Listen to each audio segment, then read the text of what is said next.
Welcome back everyone. Quickly, let's continue our discussion on CSS background. And right now, we'll be discussing about using bad background image.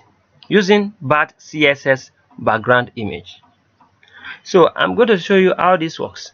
In this example shows a bad combination of text along with the background image. A bad combination of text and background image. The text is hardly readable. So I'm going to show you what is going on. Back to our document right here. We are having this in our previous tutorial where we discussed about CSS background image in details, and also right now you can check the playlist, the CSS background playlist, to be able to follow along. Now let's use a bad background image so that you can understand how it works.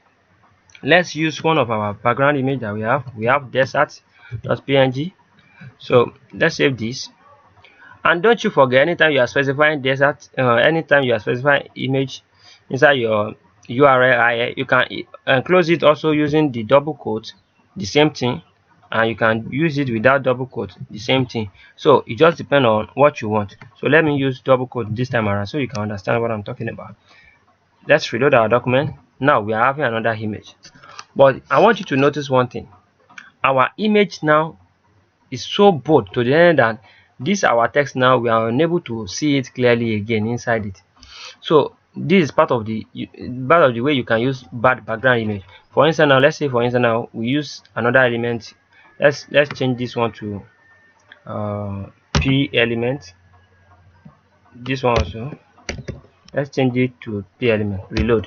Can you see our first now is nowhere to be found again. We are not seeing it clearly. So by using this kind of, whenever you want to use an image background, make sure that you use image that will work along with the text, so that everything, the combination will sounds good. So as you can see, this one is because this one is h2 tag and it's a very high resolution tag. That's why you are able to see it. That's why it's clear. Some people that have sight problem, if they are trying to look at this p element now, they may find it difficult to read very well because of the background image there. The focus will be entirely on the image itself, but it's not going to be focused on the text that is there again. So anytime you are trying to use image, use background image that is nice. Let's say for instance now we have this. Now we use this to cover all our elements. Let's say body. I'm going to see what I'm talking about now. Reload your document. Can you see how it is? All our text, all our documents, even our border, the border we specify, everything is not correlated with each other because the image is so bold. It's just, I won't call it, don't let me call it bad image. Just let us call it use image that is going to work with your document. Use it along with your document. Make sure that whatever you are trying to do is pattern with what you are trying to do.